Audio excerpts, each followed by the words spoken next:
Welcome to the Daily Dawg podcast. Today is Monday, October 13th. This is week 8 of the 2025 college football season. This is the week of the Georgia-Ole Miss game, which is going to be a huge matchup in Athens. It's an SEC clash of top 10 teams. Ole Miss is going to come in at rank number 5. Georgia is going to come in ranked number 9, and game day is coming to town for the occasion. So quite the hullabaloo, and another big game in Sanford Stadium, another big day on the campus at the University of Georgia in Athens. But that is a light year away from now compared to what we still have to do, which is we still have work to do to go back and talk about this amazing Georgia-Auburn game that we had this last weekend. And it was a thrilling, exciting, and very memorable installment in the 130-year history, or the 130-game history. There was a time where we played 2 games back-to-back years, and actually the rivalry started back in 1892. So I need to spend a little time to think about how many years that actually covers, because we didn't necessarily play every year back then. But nonetheless, 130-game rivalry renewed on Saturday, and it was a memorable game, and I think this is one that people are going to be talking about for a long time. So today what we're going to do is we're going to change up our plan a little bit. We're going to have just a reactions day today. I've got 4 key reactions that we're going to go through and talk about from the game. I'm sure you've already delved into a lot of this because the chatter has been loud and constant on both sides of the equation, from the Auburn camp and the Georgia camp, since this thing played out on Saturday night. And it was exciting and interesting, and like I said, I think it's going to be very memorable. Unfortunately, some of that has to do with controversy over the referees, the officiating, and we'll talk about that, and we'll get into that as part of our reaction. But just so you know, the game plan will be to do our reactions today to the Auburn game. We'll come back tomorrow and we'll do final breakdowns, statistics, and details, what we actually gleaned and what we can pull out from the stats. The stats are kind of ugly from the game, so I'm not sure how. I mean, yes, you'll always get something from the stats. Whether they're ugly or not, you're going to get something. And so you can count on the fact that we'll look at that and see. I don't know if it's going to be very exciting, even though we Georgia fans have a win to appreciate. And then after that, the rest of the week, we're going to dig into, we'll look at the rest of the contenders. It's been a little while since we've updated where we stand in the contenders for the SEC and the playoff picture. Georgia's certainly in that picture, rising up a little bit again. We moved up one more notch to number 9 in the AP poll. We have no idea. It's too early yet for a college football poll, but we clearly are within the realm of teams that are, if the playoffs started today, we would be in that group of teams. So we want to take a look at those other teams. There's been some change. Last couple of weeks, we saw Penn State and Texas get bounced all the way out of the top 25 with back-to-back loss, or not back-to-back losses, because Texas's first loss was at the beginning of the season. Texas won the Red River rivalry this weekend against Oklahoma, who was previously undefeated, and now Texas, with 2 losses but 4 wins, is back in the bottom of the top 25 and rising their way back up. You've got Ole Miss and Texas A&M are the only 2 undefeated teams left in the conference. And again, Ole Miss is coming to town this week, so we have a chance to have some say about that. Georgia's with a group of teams at 1 loss, not necessarily 5-1, but we are 5-1, but with 1 loss with Alabama and LSU and Missouri. And so then there starts to be other contenders we can start to look at there. So we'll break all that down as we get to the middle of the week. And then by the end of the week, we'll shift to our normal way. We're going to dig into Lane Kiffin, his coaching style, his coaching against Kirby Smart, what the records are there. We'll take a look at Ole Miss and what Ole Miss has done in the last couple of years under Lane Kiffin, compare that to Georgia, and then go through our typical breakdowns where we end up at the final podcast of the week with our predictions, where we go through the matchups and then the true outcomes and get a feel for what we think is going to happen. So all that's what's coming this week, but today we're, again, back to reactions. There's a lot to react to, a lot to think about, and I just think the best way to take it on is to just say, let's just jump in and talk about it. So I got 4 key points for my reactions, and I'll just lay them out as we go. So let's just jump in.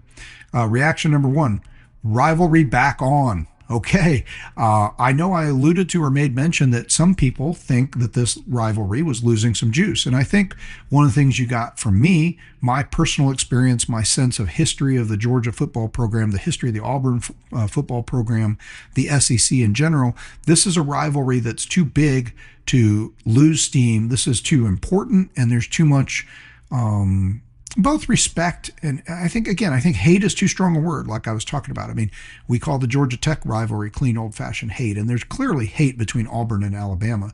But I think that there's a sort of a friendly but terse rivalry between Georgia and Alabama, and I mean Georgia and Auburn. And the fact that it's the second most played rivalry in the history of college football, 130 games that up until recently had been so close. And even now, Georgia has taken on, now we have moved to a 9-game win streak. This is not the longest win streak in the history, or it ties. It's not the only, I guess. Georgia has now tied its own record in this particular rivalry. We had a 9-game win streak in the 20s into the 30s. So I'm sure all of you remember that. But so this will be the more memorable for most of us, 9-game win streak against Auburn, and that's an impressive thing. When you can beat any team that's in the Southeastern Conference 9 times in a row, that's something you just don't see all the time. And it's something Georgia's been doing with most of their rivals that aren't Alabama, is winning over and over again, many, many games in a row.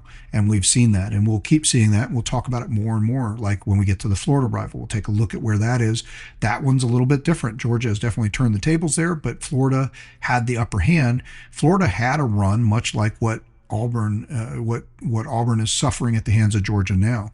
And so my point here being, has this rivalry lost some juice? I asked that question coming in, and I kind of answered it in the days leading up to the game and saying, I don't think it has. For me, this is a big deal rival because it's so close to home. One of the most important conversations I have about football year in and year out with my close buddy that I talked about. He's a diehard Auburn fan. I'm a diehard Georgia fan. So this game lives with us 365 days a year. And our lens of conversation about college football is colored by our perspective from where we sit as either Georgia or Auburn fans, just like my entire presentation of this, thedailydawg.com, the Daily Dawg podcast. I am a college football fan. I'm a sports fan at large, and I am happy to, and I think you'll find I will cover a lot of topics that are not just, hey, let's just talk about Georgia all day.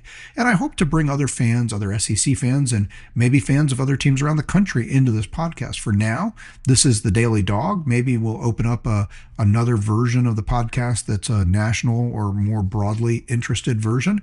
But for now, right now, I'm going to I am, if this was politics, I guess I'd say I'm building up the base, or I'm playing to the base. I know as a diehard Georgia fan, I know the feelings and thoughts of diehard Georgia fans, and I know on some level, this is where I can probably find an audience who's most interested to hear the kind of insight that I'm going to want to bring on a daily basis about one team. And that's the Georgia Bulldogs. So I hope you continue to be here with us. I hope you share this with other people. And again, I recommend it to other fans around the SEC. I think other SEC fans will find it interesting. I know some Auburn people did find this interesting. And as we get to each rivalry and we're dealing with the history and the series and the coaches, there's a lot to hear there. That's not all just, hey, go Georgia. I mean, go Dogs, right? I mean, that's the first and most important thing. But we got a lot to look at. So what are we doing? Rivalry back on. So Cam Newton is in the house. He's firing up the crowd. They have the light show, the pyrotechnics, just like what we had the other day when Alabama came to town. Big audience, big event, and Auburn, the fans and the team, the university, they went for it. They had an excellent presentation. They had, Cam Newton does the voiceover for the ABC broadcast leading into the game. He's there in the stands cheering, and I love it. Congratulations to Auburn, able to get back a key alum like Cam and have him be a part of things. And despite the way the game went, and as disappointing as it was for a lot of Auburn fans, I hope they continue to, and I'm sure they will. They've always brought the juice when it comes to atmosphere, passion, bringing all their little orange pom-poms and filling the world with orange and blue. At least there's blue. Blue's a good color. So, the crowd was super jacked up. There's video of Hugh Freeze coming in before the game saying I don't remember if he said they owe you or you owe them. I think they owe us one or you owe them one. I'm not sure why he felt that, but clearly this wasn't just, again, I guess the key point there is this is personal, right? this is owed. You owe them or they owe you, whichever it is. That's a very personal statement. That isn't, hey, let's go out and win this game, play your best, do what you're supposed to do. We're going to win. This is a very personal, you deserve this. They owe it to you. You owe it to give it to them. And, I think they practice that way. And look, we didn't talk about this a lot. I maybe left this out coming into the game. I think everybody knew it, but I didn't make a big point about it. They had the off week. Auburn had an extra week. We were playing Kentucky last week, and Auburn had their off week to prepare for this game. And the announcers, Sean McDonough and Greg McElroy, did a good job, I think, of highlighting. I'm sure they had the chance to talk to the coaching staff and, when it was appropriate during the broadcast and as things revealed itself during the game, they did a good job of saying, okay, here's some things that I think they knew in advance that Auburn had worked on and we're going to bring to the game. And clearly and I don't want to say that I think that Auburn just retooled their whole offense or did everything they did with an emphasis of just beating Georgia. I mean, Auburn needed to take a step back. That's what you do with the off week. They had started out the season looking good. They had a nice road win against Baylor that was a respected win, got them into the top 25 with a 3-0 record. Baylor first, then a couple easy wins. Then they go on the road for 2 games against Oklahoma and then Texas A&M back to back, and they lose both of those games, like we talked about, by a single score. And so while they lost a couple back-to-back games, they still were earning respect as a tough team and maybe an improved team and maybe a team that could still have something to say in how things go in the SEC if they can pivot and win the Georgia game. They cannot lose this game coming into the game. They cannot lose the Georgia game and expect to have any significant say in who's winning. I mean, unless you're going to play spoiler in who's winning the SEC. But in other words, they're not going to win the SEC. An SEC team is probably not going to be, they're not going to have a winner of the SEC with 3 losses. And so this would be, they lose the Georgia game, they're going to have their 3rd loss because they'd already lost to Oklahoma and Texas A&M. And they already feel hard done because, like we talked about, there was a blown call in the Oklahoma game. So again, I know you know this, but let's just get back to the context. That certainly fueled the fire that happened on Saturday night, right? Because they're already feeling hard done about the fact that they could have beaten Oklahoma if the officials had seen the illegal play that was run and called it for what it was. Now, I didn't see that game. I've only heard about it. I've heard the details. I understand the concept very well. Receiver acted like he was going out of bounds, didn't go out of bounds, took off and ran a route, caught the ball, scores a touchdown. And obviously, since they lost by a single score, a touchdown seems to be determinative in this game. I've made this point many a time. I'm not a believer in the timing of any one play being the key. It could have been the fumble you had. If you lost by 1 score, it could have been the fumble you had on the first play of the game in your own territory when you received the ball first and the other team got points, and those could be the points. I mean, how do you assign which points, the first points or the last points that were scored, were the points that made the difference and determine the game? Now, if the game ends 3-0 and you fumbled deep in your own territory and they kicked a field goal, well, then that was clearly determinative. That was the losing factor in the game. However, you still had 60 minutes of clock time. And, on average, we've talked about teams get, anywhere from 10 to 13 drives a game on average. We talk about that there's probably offensively, they're going to have anywhere from 50 to 80 plays a game on average. So there's 60 minutes of clock time. So there's a lot of stuff that happens in a football game. And it's, I think, a real mistake to try to zero in on any one thing and say, this is what won or lost the game. And that's going to be valuable from my perspective here on the things that happened in this game. But anyway, the rivalry is, they look juiced, they're fired up, and with every play, they start off like a house on fire, right? They're knifing through us. They go, and this looks like a familiar story to Georgia fans. They get the ball first. They go right down the field, basically unstopped. They have 3 third downs that they have to convert, and they convert all 3 of them. They score a touchdown. And this feels very familiar, right? We're getting teams to 3rd down. We're making them drive the field, but they're executing and out-executing us, and they punch it right in the end zone. And now the crowd is in a frenzy. And to make that frenzy worse, what do? We go out, and we don't go 3 and out, but we basically go, I think we had 5 plays on the first drive after Auburn got the ball. We go 5 plays and we punt. We basically go nowhere. So we're only helping feed the energy that is this raucous, excited crowd ready to just explode. And they are loud. I mean, I'm listening, as I've told you before. I listen to every game, both the announcers and the like the broadcast announcers and the Georgia announcers. I have them in one ear on the AirPod. So yeah, our first drive we go 6 plays, 14 yards. We did somehow manage to use 3 minutes and 26 seconds of clock in that time, but we kick the ball right back to them. They get the ball back, and what do? Again, they're going to knife right through us. 12 plays, 70 yards, but this time we do actually force a 3rd and long, and on that 3rd and long, we do make them kick a field goal from chip shot range, and now they're up 10-0. But the frenzy's on, the night game, the atmosphere, everything's there, and they are just bringing the wood, and we are being chopped.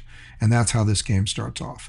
And so I think that's, an important narrative for how what I mean by the rivalry on. So first and foremost, look, Auburn's going to come into this game with nothing but energy and passion about wanting to beat Georgia. Nobody wants to lose to any team 8, 9, 10 times in a row, much less than one of their top 2 rivals. So they obviously bought into that. And look, like I said, their back is also against the wall. They know this is an SEC, this is a conference game. They're essentially going to be, it's not definitive, but they're probably done as far as SEC champion considerations, making it to the SEC championship game if they take a 3rd SEC loss at this point in the season. So, all the juice is there and everything is rocking and rolling to get started. And then the way the game goes with the officiating calls that makes them feel like yet again they're being robbed, they're being hard done, and we're going to talk about that. We're not just going to leave that there. But whether they're right or wrong, people feel how they feel. Okay, you can be wrong about something, but you still feel that way. When people get offended and maybe you didn't say anything offensive, that happens sometimes. Or sometimes you say something or do something and it is offensive and you didn't realize it. And there's these feelings and emotions. So look, Auburn feels hard done. They were gypped on the call. I mean, I don't know for sure it would have meant they would have beaten Oklahoma, but they were clearly gypped on the call against Oklahoma, and that makes them feel hard done in that regard. Then they come into this game, and now all of a sudden, things are turning against them. Now, part of that is they end up having 7 penalties called against them in the second quarter. Now, most of these, I think, are pretty legitimate penalties. So I don't think the penalty is a big issue. But one of the things that starts very early in this game that's a problem, too, is all of the reviews. And we're going to talk about this a little bit later, too. We have a different segment on officiating. And let's just say this is starting to be a problem a little bit all around the SEC. This was true last week in the game against Kentucky. The Georgia announcers called this out on the radio that just seemed like they were needlessly stopping the game over and over again to check calls, and maybe even back to the Alabama game, I'd say we saw some of this. So there is an issue that probably needs to be addressed within SEC officiating, and I can't say for sure if it's broader around the country or just within SEC officials. But we're seeing we're seeing games stopped to check calls that look like in real time we basically saw it, or the immediate replay also shows. Look, when they get it right and they overturn something, that's great. There was a call where they stopped Auburn. It looked like they gained like a 9-yard pass, or it might have been a first down. I don't remember, but it was a pass right to the sideline. Guy looks like he catches the ball, or he's ruled catching the ball going out of bounds. A very quick replay. I mean, the first replay you see shows it's not much of a contest to figure out that he didn't catch the ball, right? I mean, the ball he's kind of on his hip, he's falling down, the ball hits on the ground next to him, and he's juggling it all the way through, and he goes to the ground, so he has to survive the ground. He doesn't survive the ground, the ball doesn't stay off the ground. It's very clearly not a catch. So when you can see that quickly, and you buzz down and you stop the play and you review it and they get it right, great. But there's some where it's just as obvious the other way, where you can see that the guy caught the ball, he goes to the ground, it doesn't really look like there was anything controversial about it, looks like a clean catch, and yet they're still buzzing in like, well, maybe did the ball move a micro inch or whatever, and then they're stopping play and they're checking it. So This only adds to the idea. Now, this is just pumping pumping more fuel onto the fire for Auburn fans, because they're already heightened about the officials coming into this game. And so what you see is they're getting calls against them, and they're getting the game stopped against them, and some overturns. And so this is just building, right? So, and then of course we have the controversial fumble, and we have all the stuff that goes on with that. And so now you've got this major inflection point in the game, what seems to be a turning point in the game, and it seems to be, at a minimum, at the center of this turning point is this huge, difficult to understand, controversial call. And it's not just the call itself that's controversial, it's the way the whole thing's handled, right? Whatever it was. I mean, I didn't actually hear what the exact time is. I think I read somewhere where it was actually 6 minutes that they spent reviewing it. It felt like 10 or 15. I know the guys in the radio broadcast said, what is this, like 10 minutes? We've been waiting on this. So I think whatever it is, it feels like an eternity, because generally these things should be wrapped up in 45 seconds to a minute, right? So this just makes it worse, right? Now you just are bringing everybody in the stadium to this fever pitch over what this eventual call would be. It's the longest drum roll of all drum rolls. So, again, you might have been tempted to think coming into this, with Auburn having lost so many games in a row, Georgia being at a different plane over the last 5 years. Auburn has been mostly an unranked team that has not even had a winning record in much of the last 5 years. Georgia has been a team vying for national championships each of the last 5 years. You would think that we would start to, and maybe some fans have, like I said, that's one of the perspectives I'm hoping to bring, is to say, hey, historically, this thing has gone back and forth. There will likely be a time somewhere in the history of the Georgia-Auburn series where Auburn wins 5 out of 8 or 6 out of 7 or, God forbid, 9 out of 10. Okay. It's probably going to happen. I hope it doesn't happen anytime soon. I hope we continue to, I am happy to have rivals that I desperately want to win, and that I feel like there's a much enthusiasm and excitement where I look forward to this game more than other games. Even if we win 9 out of 10, I can live with that. The Tech series has been that way for a long time. I am still happy to collect all the wins we can against Tech, and I am happy to collect all the wins we can against Auburn. And like I said, personally for me, I spent a number of years watching us lose almost 2/3 of the time to Auburn in the beginning of my early fandom as a Georgia fan. So for me, this is great. I almost can't get enough. Just like I said back in the Tennessee game. Tennessee beat us 9 times in a row. We've now beaten them 9 times in a row and matched that. That's great. Let's make it 10. Let's make it 15. I don't care how many it is. I will still be happy to count them as a rival and be excited about winning those games. So I think you could definitely see the way this thing played out, whatever lack of juice had fallen down. And I made the point, and I want to make this clear again.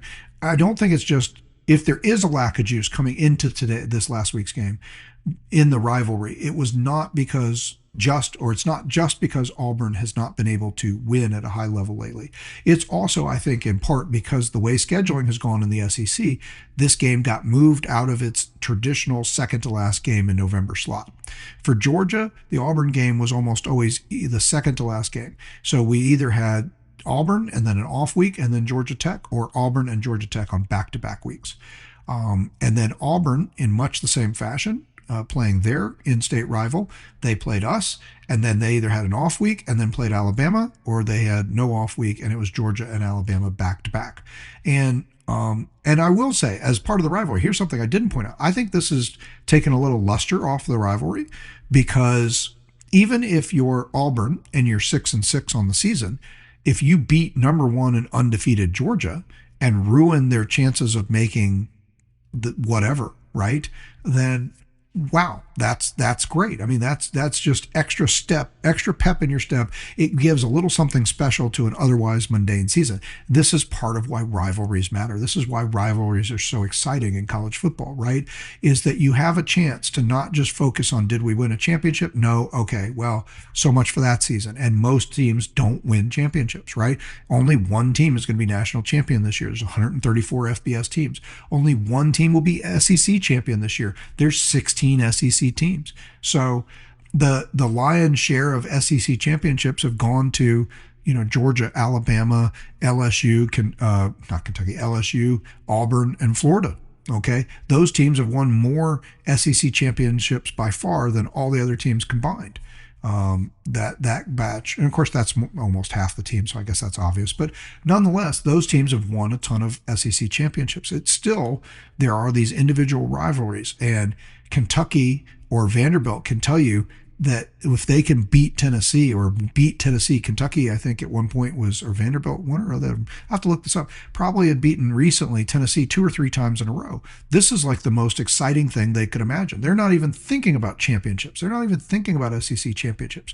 And so when you just lock in on championships, that's another thing that makes the whole thing kind of unfun. Or, it takes the love out of it, right? Because, well, what is Vanderbilt? I mean, look, even as good as Vanderbilt is last year and this year, last year they had the best season anybody could remember them having. They knocked off, a top-ranked Alabama team. They beat some teams nobody expected. They go to a bowl game. They finished 7-6. Okay, they were not in the running for the national championship or the SEC. It was a great season. They made a lot of noise. Everybody was excited. Everybody watched them tear down the goalpost and throw them in the river after beating Alabama. But that's the enthusiasm. That's the excitement, right? And Alabama isn't even a rival. So if they could have done that against a number 1 ranked Tennessee team, my gosh, the whole place would have been apoplectic. So the rivalry gets some new juice because this game's controversial and it's got a huge flow and it's got a lot of pressure building up all throughout the game that just makes it seem bigger than the game itself, I think really was, and bigger than the implications of the game really are. The implications are what I said. Look, Auburn loses this game. They did lose this game. They're now 0-3 in the conference, and any hope they had coming into this season of contending for the SEC is probably done. Can they still have a good season? Can they still make a bowl game? Are they still even eligible to possibly make the playoff? Yeah. I mean, that's the funny thing about the playoff, right? I keep saying we have this sort of charity of the playoff. Auburn could run the table on the rest of their schedule, which would include a win over Alabama, who's if Alabama continues to maintain, I think they're up to number 6 now. So let's say Auburn can beat number 6 or higher ranked Alabama and then run the table on all the rest of their games from here. Well, then they could finish. They've already got, what are they? They're 3-3 now. So yeah, that's 6 games. So they go 9-3, 9-3 with the right wins. If they, I think Texas A&M may be on their schedule. I don't remember who all's on their schedule. I'm not going to look it up right now, but it would definitely include a top-ranked Alabama team. So that might be enough to get them into the playoff discussion. It's not going to get them into the SEC discussion. The SEC is probably going to be played between a 1 or a 2-loss team or 2 2-loss teams or 2 1-loss teams. So they're going to be on the outside looking into that no matter what, most likely. So, but the charity that is a 12-team playoff means, hey, but you run the table from here and have a great rest of your season, second half of the season, and knock off some top-ranked teams, you could get in the playoff. So does that make you a national title contender? I don't know. Probably not. We'll cross that bridge if they get there. Okay. But in the end, this game had it all because Auburn starts off up by 2 scores. There's all this controversy, all this delay, lots of pressure in the game, and then Georgia ends up winning by 2 scores. And so the whole emotion and height of it is just, and Auburn's feeling robbed now by the officials. I don't know that they feel robbed by Georgia because I'm not sure what Georgia did. I mean, well, maybe a little bit because there's the Kirby clapping timeout controversy. So we'll get to that. So all in all, I'm just trying to find ways to quantify and say, look, if this rivalry had lost any heat, I think after Saturday, the heat is back on, right? So I know Auburn fans and the Auburn team would probably love to line up and play that game again and give it another try and bring in a different officiating crew to do that. So, okay. So that's our number 1 reaction, rivalry back on. Number 2, I think what we can also see here from this game is we can see, I think now we're getting to the halfway point of the season. I think we can finally start to say, what is Georgia? And I think we're seeing what Georgia is. And we can stop waiting for what we hope it to be. We can stop waiting for what we want it to be like from the past. And we're not trying to echo all the way back to Herschel Walker days or 1980, right? Like we're just trying to say, hey, if we've had all this top level recruiting, if we're one of the most talented teams in the country, if we've been hanging out in the top 5 for the last 5 years, why can't this team get back to, why can't this group of guys rise up to to remind us of the teams that we saw in 2021, 2022, and maybe even 2023. Because again, like we talked about recently, that 2023 team was fairly dominant through the course of the season. Just lost by 3 in the SEC championship game and then failed to make the playoff, but then destroys Florida State in the bowl game. And so, a dominant team, 13-1 record, really. So even though they don't get maybe all the credit for it because of missing out on the playoff and missing out on being the 3-time back-to-back national champion. So, but this team is bringing every week, they're living up to the mantra. So number one, what are our reactions to what we're learning about the team? Or we say, this team is bringing the fire, the passion, the energy every week. I don't think the way this game started, again, falling down behind, having Auburn have tremendous success at the beginning of the game, I don't think this is another example of, they started slow or they weren't passionate. I think they were playing hard. I think they were giving it their all. I think they were just getting beat initially in the game. And there's some reasons for that. We'll talk about that. But I heard, I was listening to Joel Klatt and on his podcast and talking about some of the other games around the country, including Georgia game. He brought up Georgia and he said, you can't kill this team. I think even during the game, I was thinking to myself, oh no, somebody's going to come up with the idea, and maybe I shouldn't say it out loud because I really don't want to be known this way. But I kept thinking somebody's going to start calling us the cockroaches of college football. You can't kill us. You just can't kill us. No matter what you think you've done, no matter how much you think you've stomped on them, sprayed the poison, done everything you can, this team will not die. And that is becoming one of the identities of this team. They've done it so many times now that you have to say, look, this is one of the identities of the team. We might prefer that the identity of this team was a team that comes out with their hair on fire, jumps up by 30 points on every team, and then coasts to a nice easy win with the backups in and looking ahead to next week. That would be great. We would all enjoy that. But that's not who this team is. But this team has made something special around the fact that it doesn't matter how bad the circumstances look. It doesn't matter how bad they get down, how good the team is, how hostile the environment is on the road or at home. No matter what they're doing, they never give up and they play with fire, passion, energy, and you can't kill them. They will come back. Look, we did not win the Alabama game, but as I've said before, I think we should have. I think we did what we needed to. Yeah, we spotted them a bunch of points. Yes, Alabama torched us in the beginning and looked great, but we righted the ship in the second quarter. By the third and fourth quarter, we were outplaying Alabama, and we just couldn't execute. We had dug ourselves too deep a hole that we couldn't avoid. We couldn't avoid failing to execute where the little execution here and the little execution there, like the fourth down play, regardless of whether it should have been called or not. Had we executed it, we probably would have won the game. I mean, that much is true. As much as I criticized the call, I will not dispute, and it's definitely true, had that play been executed correctly, and I do agree with the idea that play has worked. If that play could have worked and did work and was executed, you just get a little more block. Look, Cash Jones is a pretty fast guy. He's faster than the guy who's chasing him. If he just gets if he doesn't stumble, if he gets a little better head start getting to the outside, he might even score the touchdown on the play, get to the pylon, beat everybody to that right side. The shift, everything was over to the other side. He scores the touchdown. We probably win that game. We win that game. The whole narrative on Georgia is different. We're definitely up at number 1, 2, or 3. We might be number 1. They might be challenging Ohio State for number 1. Look, you can't kill this team. They fought back against everybody. But when you dig a hole and you fight back, you do make your odds less, right? You get down to okay, I had 3 chances to do something. Now I only have 1 chance to get it right. Well, that's what you're doing. You're reducing your odds down to you have 1 chance to get it right. And I think we should have won the Alabama game because we lost by 3 at home and we had 3 chances to take the lead. We had the ball twice at midfield, once deep in our own territory, and we moved out to midfield. We had 3 chances to win that game. So here at Auburn, we didn't leave it as much a chance. We got down, but we didn't get down as big. Of all the games, as bad as it looked, and it felt, this is what's weird about this game, right? It felt for all the world to me like Auburn had beat us worse than Alabama or Tennessee. I felt more dejected about what I was seeing. I mean, we just looked pitiful. And part of that was because of the art. I mean, we at least scored, had a response drive against both Alabama and Tennessee, where we responded and scored. And you thought, okay, we're not totally dead here if we can just make some plays. Against Auburn, we do nothing. They hold the ball the entire first half, just about, and they're already up 10-0. And then, of course, you get to the fateful big play we're going to talk about at the goal line. And if that play goes Auburn's way, they're going to be up 17-0. Now, one thing I will say about that, the feeling or the consensus is Georgia's going to lose that game if we go down 17-0. And I certainly would not have wanted to find out what happens, meaning like I would never go back in time and let Auburn have that touchdown and say, let's just see if we can get back. Now, that being said, we score 20 unanswered from there. Now, games don't flow the same once certain things happen. So you can't just say, oh, well, but we did score 20 unanswered, so we would have won 20-17.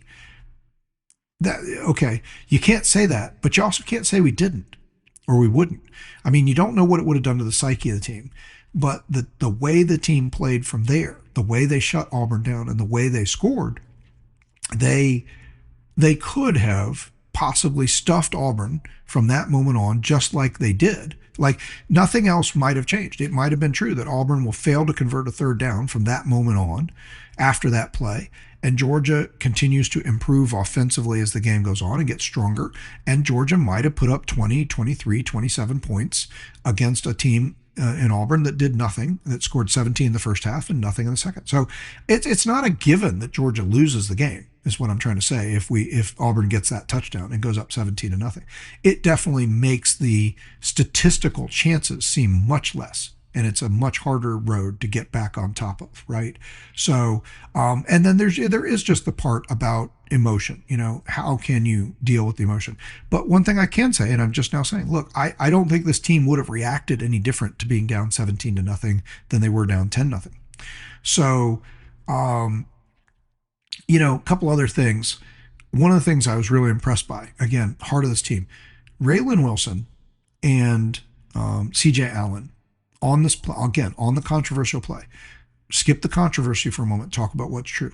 What's true is that they lined up and they had eyes. They knew it was coming. They knew it was going to be a quarterback sneak. Now, Auburn telegraphed that, so this isn't rocket science, okay? When you line up in the tush-push formation, then clearly the running back the quarterback's probably going to get the ball and you're just going to shove him forward. Maybe they could have given it to a running back or tried to do something else. They could have pulled a fake out of that, but I don't think so. The way everybody set up, it would look like what it was. So I'm not saying this is rocket science that Wilson and Allen line up for this thing, but they've got one thought in mind, right? They know the one thing they can do to change this play, which is target where the quarterback is, figure out where the quarterback is, line up to get in front of him, and not try to hit him.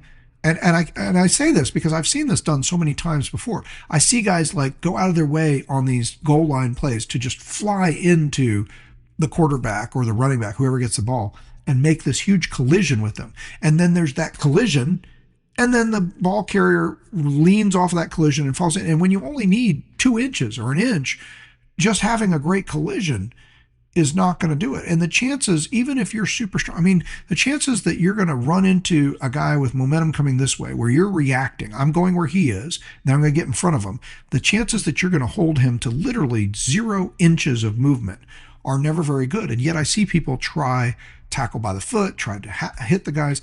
There's really only one thing that has a high percentage chance of executing favorably for the defense in one of these plays, which is knock the ball out. And so these guys line up to knock the ball out, and they don't try to do it blind with their helmet. They don't try to go in with their shoulder pad or anything like that.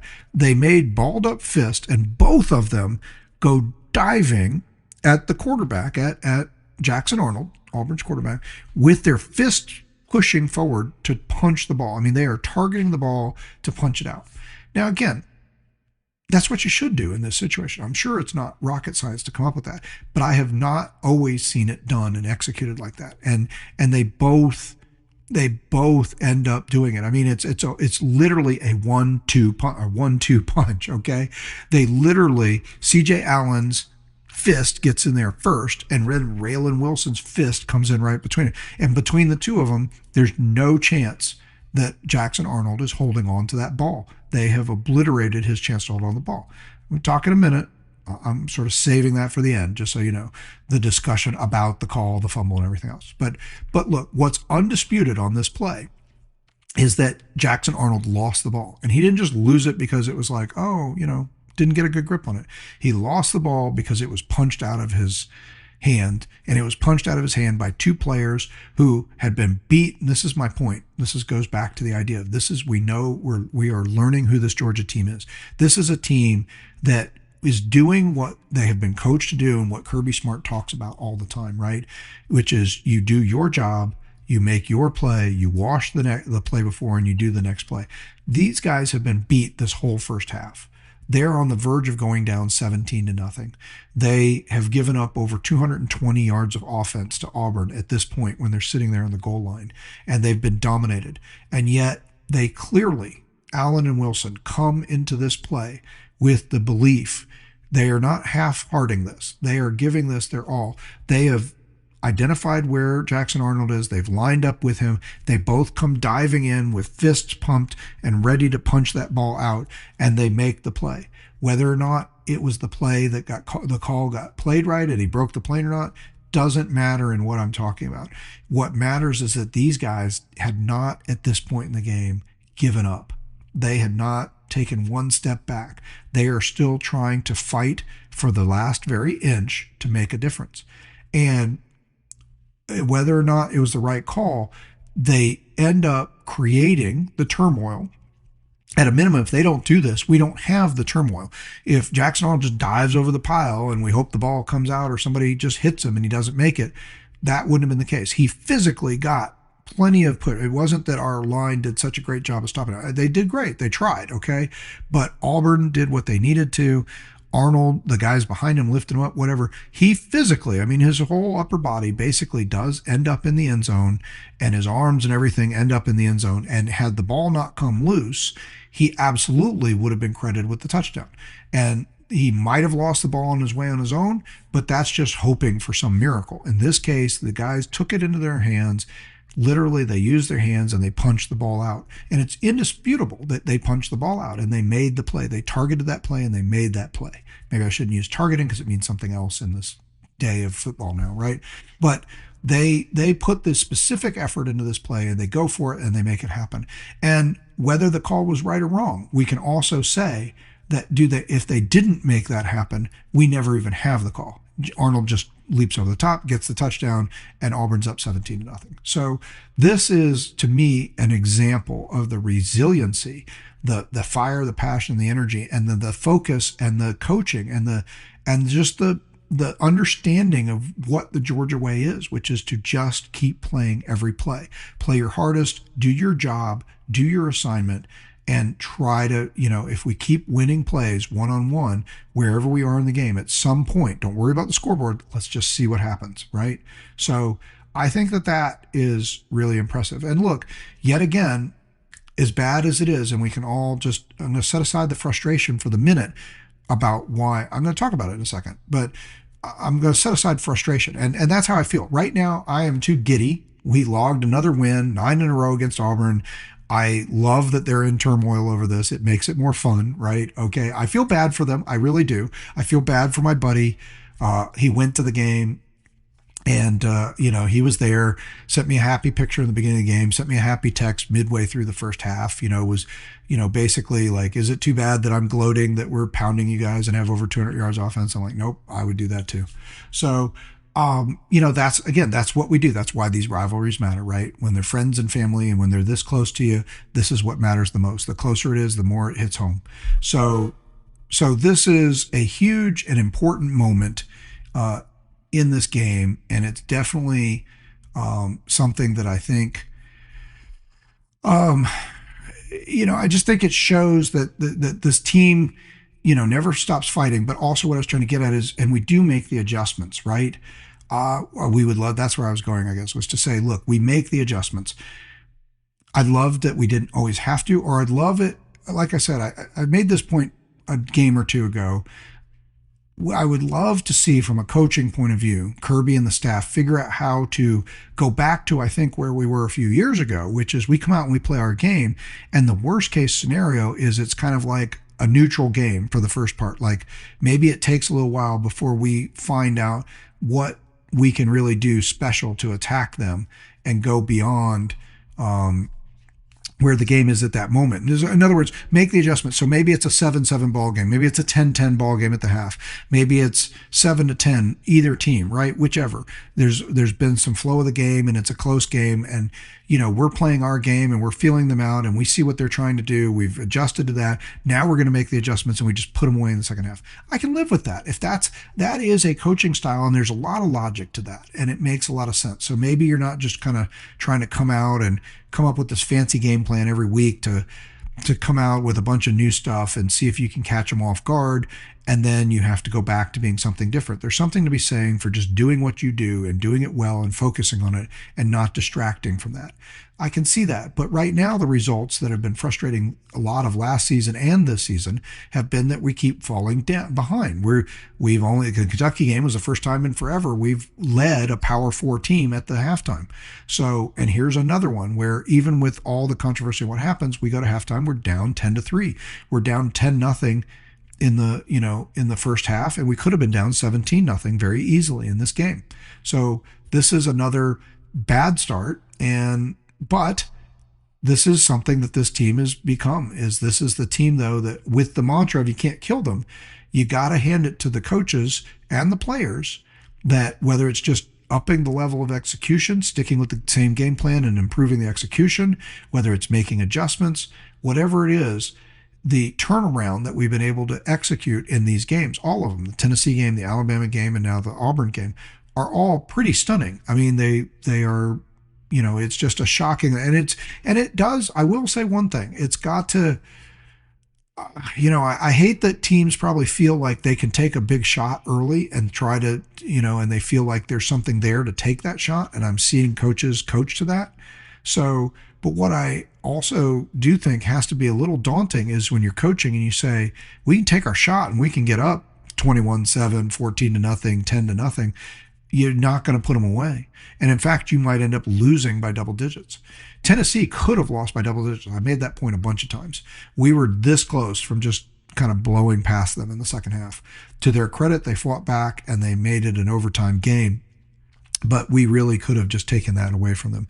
And this game, we end up taking away from them. We look, and again, by my gut says this was the worst first half performance. I mean, and again, we had only generated, before we get the ball back after the fumble call, before we get that ball back, we'd only generated I think 40 yards or something like that, 40 yards of offense.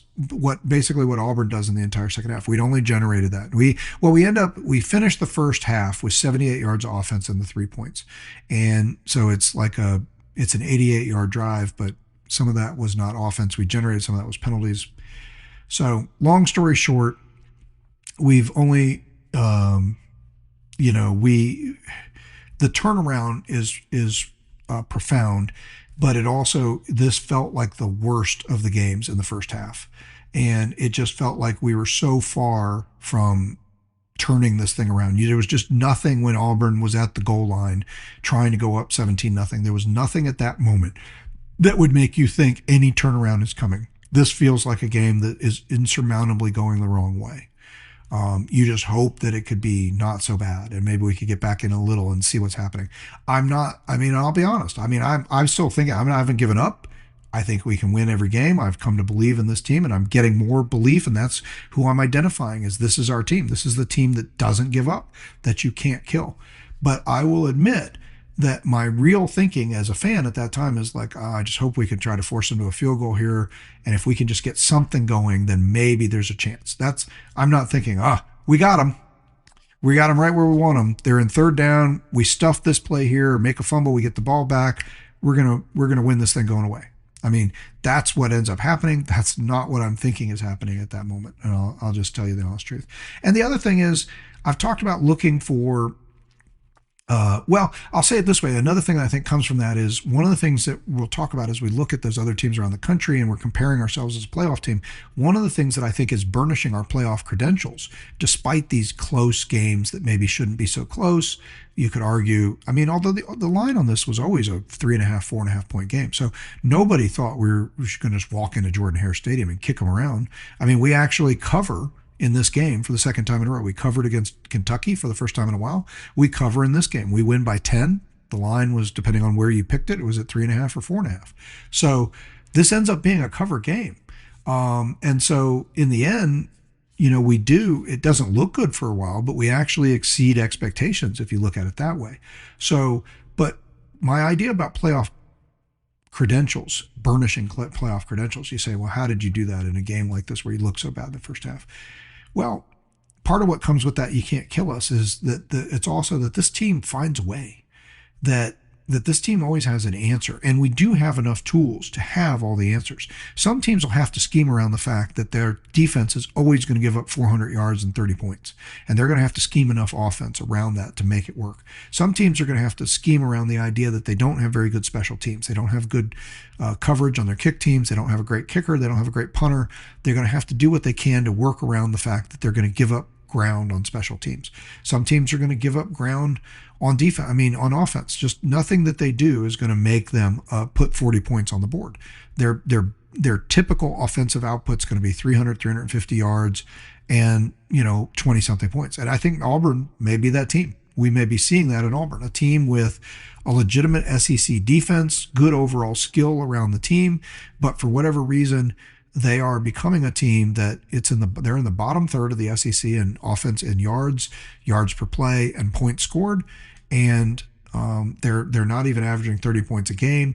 And it just looks at this point in the season like, again, halfway through the season, that's who they are. Okay, so they're going to have to scheme around the fact that they're going to have to win games by dragging people into a mud fight, a rock fight, as my buddy texted me, that the game in the second half was going to be a rock fight after all the controversy. They're going to have to scheme games into a rock fight if they're going to win them. They're not going to they don't have an answer at every position. They can't.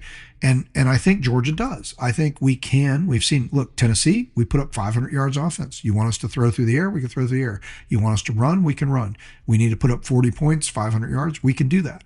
Okay. Defensively, we can shut you down. And you can see it. Look, we have shut down every team. Actually, Tennessee in some ways did the best. I mean, between the second and third quarters, they were effectively shut down, but they respond back and they get 10 points in the fourth quarter and they send the game to overtime. They were kind of the only team to do that. Alabama completely shut out in the second half. Auburn completely shut out in the second half. Okay. So we can dominate teams with our defense for a period of time, enough to win a game. And if they could do it for 2 quarters against a good team, they could do it for 4 quarters. So there's also room for growth. It's another thing to be excited about is, look, it's still a young team. Our offensive line is still patchwork. Our 6 different offensive line combination to start this game. All these guys are hurt. And so at first I was disappointed. I'm like, why is our line so bad? We've had such good line play for lately. And I know we graduated a lot of people and a lot of people have moved on, but does this mean the guys that we brought in are not as good? I'm seeing evidence. Look, no, these guys are good. Everybody's hurt. Vaughn Gaston's in and out of the game. Ernest Green didn't play again. Monroe Freeling starts the game on the bench. And it's like, well, we'll use him if we need him, says Kirby. And so we did need him. So he gets in there and we start doing mix and matches. We've got enough guys. I mean, that's part of it. Look, you can't be so thin that you can't play with your backups. That's part of the coaching world, right? Is you have to work around that. Well, but we are working at the highest level of jiggle-jaggle injuries, to mix and match on our offensive line. But I think the key there is, look, we have answers. If you pose questions, we have answers, and we can do it in every phase of the game. So far, we haven't seen Georgia play a game where they've done it in every phase of the game all game. And we got used to seeing that. In 2021 and 2022, there were several games, and even in 2023, there were several games in those seasons where we did it on all 3 phases. To talk about the Ole Miss game coming up this week, one of the last times you saw it was when Ole Miss came to town the last time. Jackson Dart was quoted talking about, the hardest places to play in the SEC. He referenced playing at Georgia. Well, he remembers coming to Georgia and getting beat 52-17. That was a game where we did it all. They started off hot in the first half. They scored, I think 10 or 13 of their 17 points in the first couple possession and in the first quarter and a half. But in that game, we matched them point for point. And then the defense clamped down on them. So again, we didn't have this start where we fell behind in that game, right? It was like we score, they score, we score, they score. Defense needed a little time to adjust, just like they have lately. They did adjust, then they clamped down. Boom, dropped the hammer on them. They barely scored again the rest of the game after the first quarter and a half. This is the Ole Miss game from 2 years ago in Athens. And then we started just piling on offensively. You had our running backs break free and just start torching them in the run game when we're basically trying to run out the clock. Then we're just blowing through them and put 300 yards up rushing. And, they lose 52-17. So that was a version of Georgia where you say, look, we did it all. We outplayed them in every phase of the game. And thus far, this team hasn't done it, but this team can't. This team has shown flashes that it can score with anybody. It can defend with anybody. We still have some of the best special teams in the country, even though Peyton Woodring missed a field goal for the first time. He broke a streak of 40 consecutive field goals under 50 yards made by missing a 43-yarder in this game. So, but it's starting to happen. So, and then under the reactions or the what have we learned, and we're starting to get an identity of this game, this team. The other thing, or the last point I'll make there is to say we're also seeing the players emerge. I talked a few weeks ago about, look, if this season goes on and becomes successful, you're going to start to see players. Right now, we don't seem to have those star players that we're counting on that we know. But we're going to see players emerge, and you're going to start to count on them, and you're going to start to think, oh, where is this guy? Where is that guy? I can't wait to see him show up in this game and make a play. We started the season not necessarily knowing that. We had some names, and we knew they could be those guys. And then other guys have emerged. But now we're seeing it. Now it's coming together, okay? Gunnar Stockton is making stuff happen. I feel confident with Gunnar Stockton with the ball in his hands. He has done it time and time again. Okay. So I know it's only been 6 games, but he's done it enough that it's like, with what we got right now, I'm happy to have Gunnar Stockton. CJ Allen is taking that step. A few weeks ago, we called out like, hey, we thought CJ Allen's going to be the next great Georgia linebacker. Thus far, we hadn't seen a lot of big plays from him early in the season. Well, he's got a sack in this game that stopped the drive and forced a punt. He's part of this fumble creation at the goal line that maybe helped turn the game. He has 10 tackles overall in the game. He has a whale of a game this game. He's everywhere, right? So Raylan Wilson continues to be a force at linebacker as well, and he's right there punching that ball out like we talked about. Dalen Everett's quoted with multiple passes defended in this game. Very quietly, he's not getting as much. He's a little bit like a down defensive lineman. And the next guy I was going to mention is Christian Miller. You don't usually hear a lot about those guys. If they do their job right, they just plug up the middle, and you can't run the ball. You don't hear as much about him. But Christian Miller had a tackle for a loss, had a couple quarterback hurries or pressures in this game. He's just continuing to be more and more of a force, I think, on the defensive line. And Dalen Everett, you don't hear as much about him because teams tend to try to throw away from him and attack our other corners. But he still continues to execute at a high level. Offensively, London Humphreys is a name. Keep hearing. London Humphreys had a huge 3rd down and a huge 4th down on the final drive that put this game away. Chauncey Bowens didn't get a lot of carries in this game, but he continues to be a name. He's a guy that you were looking for. You're thinking, turns out maybe he's dealing with a little bit of leg injury. Word is he should be fine for the game coming up this week, but they limited his play because they felt like they got enough out of McCray and Nate Frazier and in the flow of the game to do what they needed to do. And, of course, Gunnar running the ball himself. So they limited Bowens a little bit. He did get a touchdown, one of the 2 touchdowns. Gunnar had the other one, but he only had 5 carries in the game. Josh McCray is coming in and, he gets limited carries, but a lot of his carries have been huge. He had potentially one of the biggest moments of this game, or maybe the biggest carry of the game offensively, when he gets us off our own goal line after the fumble recovery. He gets a 17-yard run. At that point, we hadn't had I don't even know if we'd had more than an 8-yard play in the game. He has a 17-yard run. We're off the goal line, and now that drive is moving and heading towards the field goal that's going to make a big difference moving forward in this game.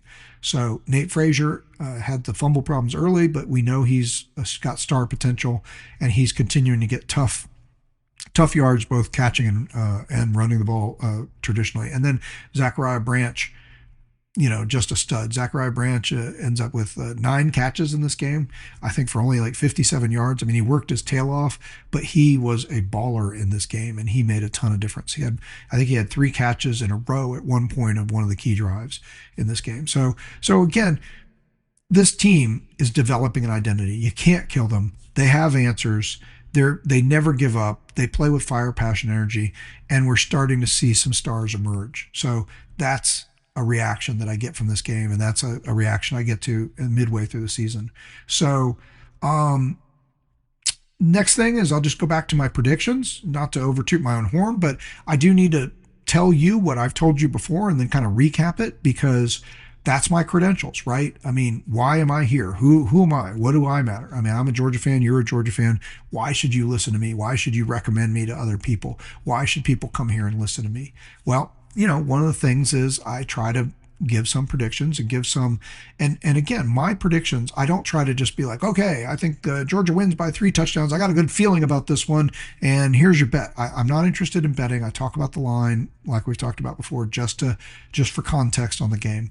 Not interested in that, and I'm not interested in guessing the right score. I mean, guessing the right score is great, but what I'm more interested in is those outcomes that I bring to you. I say, what are the true outcomes and what are the likelihoods? I didn't think Auburn had much likelihood of blowing us out in this game. I thought we maybe could blow Auburn out. And I said, I think the lion's share, the 55-60% chances that this game will be a close game, not a coin flip. I said coin flip for Tennessee and Alabama, and those were coin flips. We flipped the coin and won against Tennessee. We flipped the coin and lost against Alabama. In this game, I said a close game, which is, maybe a 3-point game, but maybe I really said that I thought this game would likely end up as a 10 to 14-point win for Georgia. And so I'll tell you the honest truth. Look, I mean, definitely part of this came out nothing like I expected. Okay. I definitely didn't call for, predict, or expect Auburn to gash us and do so well at the beginning of the game.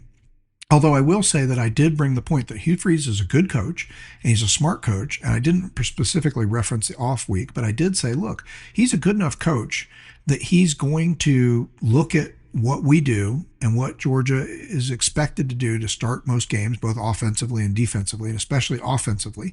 And I believe they'll come out and they will have some offensive success early. I said, look, I thought we would do better. I said, look, we may even see this be a 7-3 game at the half and Auburn's leading, or maybe a 10-3 game at the half. I made mention like that, and it turned out to be that. Now, I'm not going to tell you I predicted that version of it, because no version of me envisioned Auburn gashing us for 200 and something yards in the first half and us barely having a first down or not, so I didn't expect that. But I did think that Auburn would do some different plays. They would go against some of their tendencies. Hugh Freeze would come up with some offensive ideas, because he's mostly an offensive guy, to generate some success early against Georgia and make it a competitive game early. And that I felt like Georgia would continue to rely on what it's better at than Auburn, which is most all phases of the game, just at least a little bit better, and that would show up as the game went on, and that eventually, I said we might even get it up to like a 3-score game, but it ends up back at a 2-score game. But that I thought that we wouldn't blow them out, and the definition of blowout I've been saying is 3 scores. But that I thought it'd be a 2-score game. I really felt like 10 points was probably the key, but I ended up with the prediction. I did put a number on it. I said 27-13. So it ends up as a 10-point game. It ends up as a game in which Georgia did not play even early, but got in a hole early, but then continued to exude pressure throughout the game until the things that Georgia does better across the board started to pay off. And it was really a tale of two halves, right? Auburn dominates the first half up until the last 2 minutes. Georgia dominates the entire second half. And the amount that Georgia got out of that dominance was significantly higher than Auburn. I mean, because we put 20 points on the board, not yardage wise. Teams end up almost similar yardage, similar in many ways statistically, or virtually even time of possession. not too far off in terms of first downs and third down conversions, stuff like that. But the place that it matters the most, Georgia ends up significantly advantaged. Georgia gets 20 points on the board. Auburn only gets 10. Auburn is very inefficient with it. And of course, Georgia did. I said turnovers in a game like this, it could be close, a one or two score game. Turnovers might be more predictive of how the game goes. I don't know that it was everything, but the only turnover recorded in the game was the fumble. So there's that. So I think that generally speaking, I feel really solid that my predictions came mostly to bear. And I think Hugh Freeze did do a good job coaching up and scheming some stuff at the beginning. It was more successful than I would have liked to have seen, but they did it. And I think what they did in both regards, they did it both offensively and defensively, and I think that's why they were able to get more out of it. Offensively, I expected them to have a little success. I thought we would be more successful offensively earlier. So I could have seen this be a 10-7, 10-10 game at the half, 10-3, but more even offensively than it turned out. They were able to they simplified, and the announcers did a good job of talking about this. They simplified their game plan. They realized that, like, when they beat Baylor, Jackson Arnold had 137 yards rushing. So they went back to the idea of saying, look, what does Jackson Arnold do best? He runs the ball, and we need to keep him, making short, quick, accurate passes. And so that's what they focused on. So they developed a tight screen game, some passes that are a lot like screens, a lot of passes that looked like the passes you guys were complaining about that Gunner was doing in the first couple games of the year when everybody's like, hey, where's the downfield passing? Well, they were using that, and it was very effective.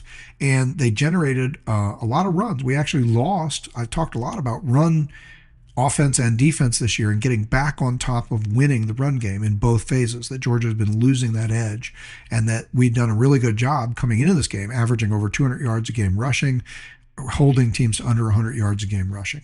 Auburn actually outrushes us in this game. They're going to rush for 140 yards. We're only going to rush for I think like 73 or something like that. I'll get back to that in a minute. I'll tell you. But they win this battle. Okay.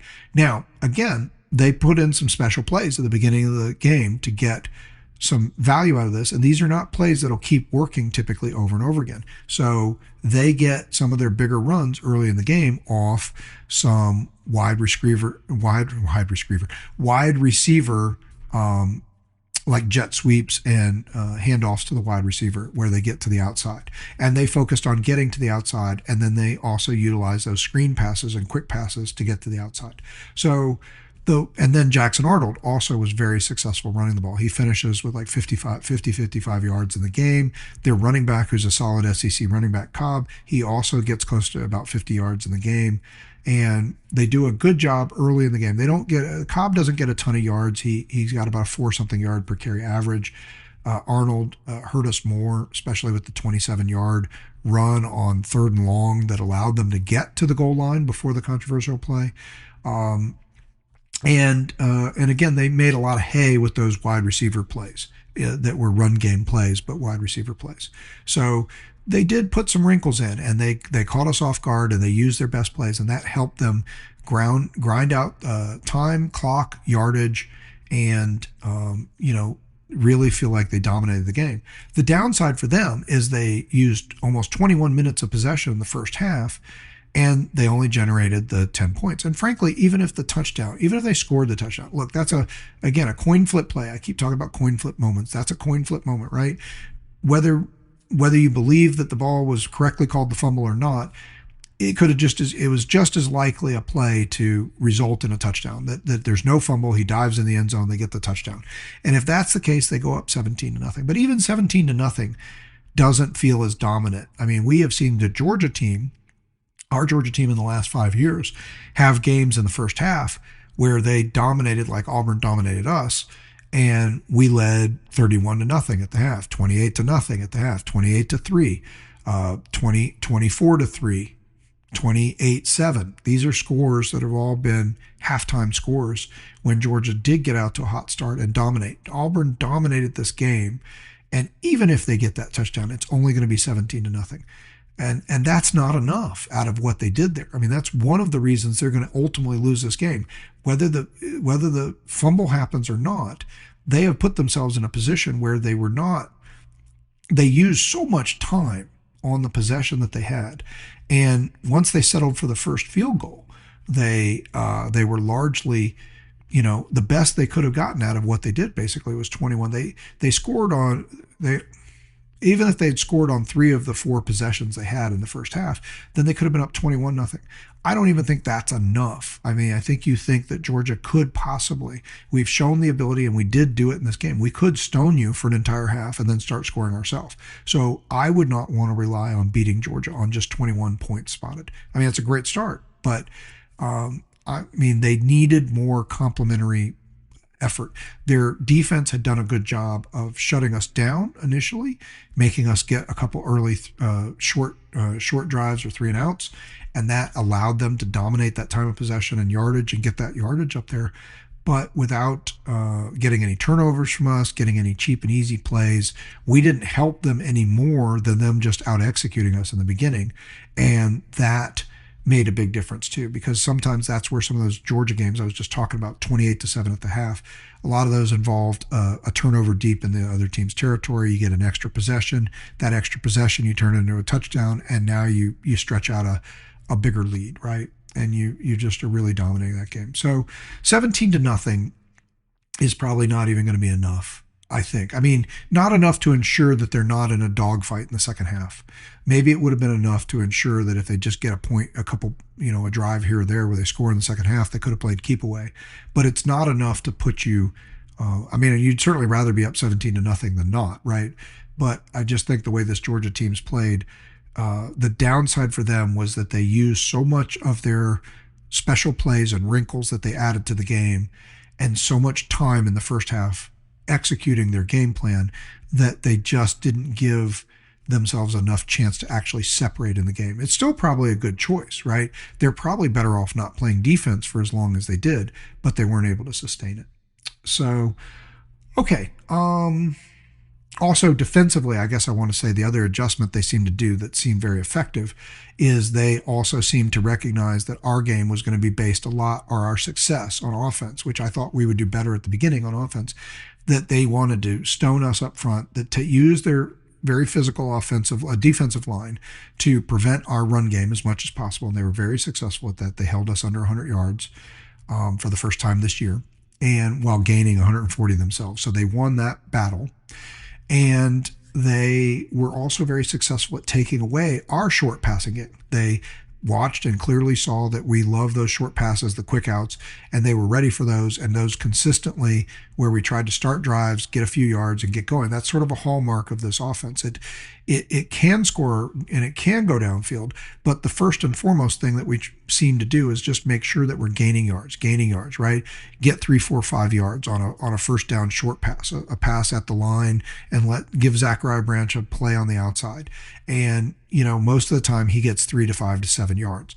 And a few times this year, almost once a game, he's broken free down that sideline, at least against Tennessee, against Marshall early. You saw those, the touchdowns where he just takes a short pass, a screen pass, and turns it into a game breaker.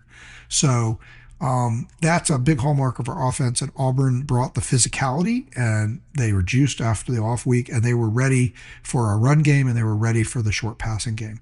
And so that really is part of one of the reasons that we look so bad on offense. They really worked to take that away from us early in the game. They did that. They really worked to get to the outside against us on runs with jet sweeps and wide receiver play to the outside, and even running back play to the outside. And then they just blocked the heck out of 11-on-11 football with their quarterback with the ball. And that was very successful for them as well.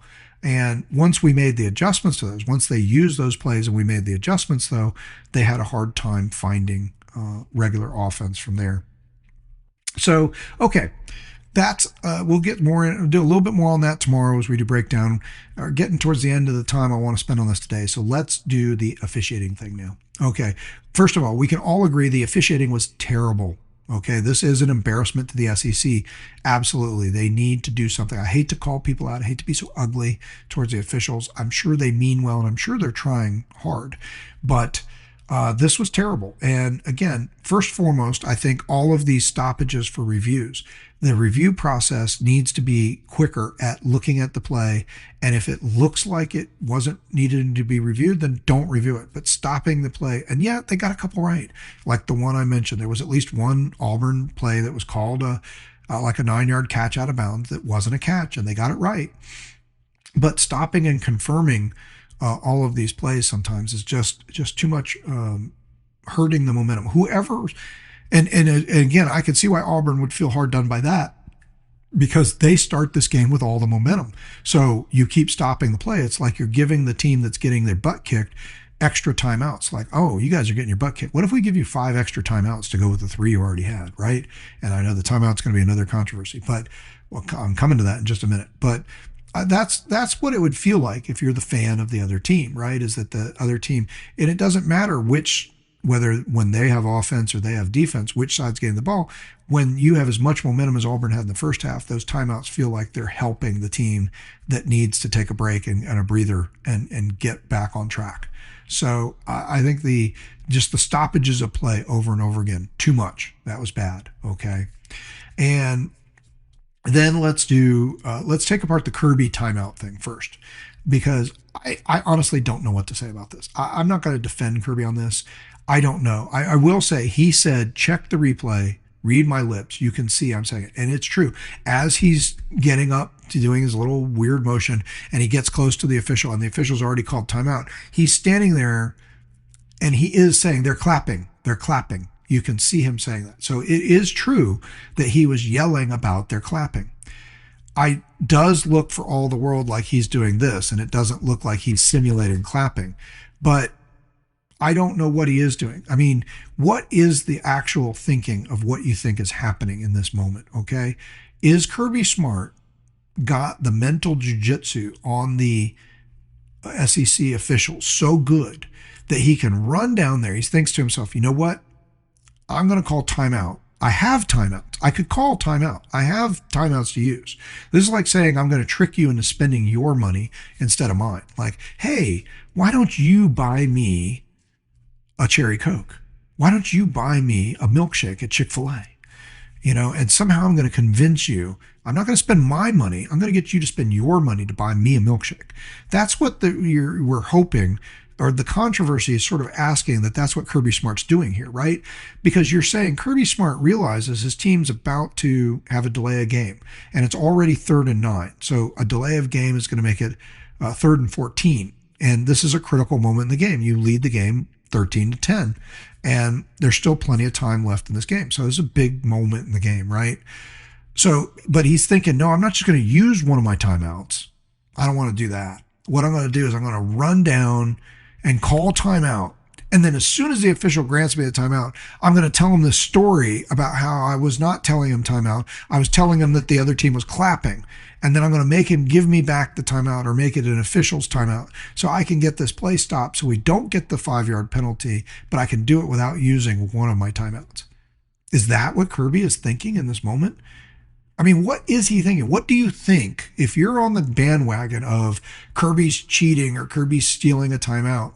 Again, I don't know what's happening here, okay? I agree. This doesn't look like a timeout. But at the same time, if you really think that the other team is clapping to try to mess up the signals to make you false start, then are you going to run down the sideline clapping loudly as well, which is only going to make your team false start even more over there if they hear it? I mean, I don't know. Again, I don't know what the thought process is for Kirby. It does look weird. He's running down the thing and he's yelling. He clearly does seem to be yelling at the end of that yell. You can see there are clips where you can see they're clapping. That's what you can see it on his lips. That's what he's saying. And he said, check it. And it's true. But I will also say I watched the replay of the thing several times. I couldn't see that anybody was clapping. So I don't know who was clapping. And yeah, it looks like we're going to have a delay game. So everybody keeps saying, look, it should have been a charge timeout or a delay a game.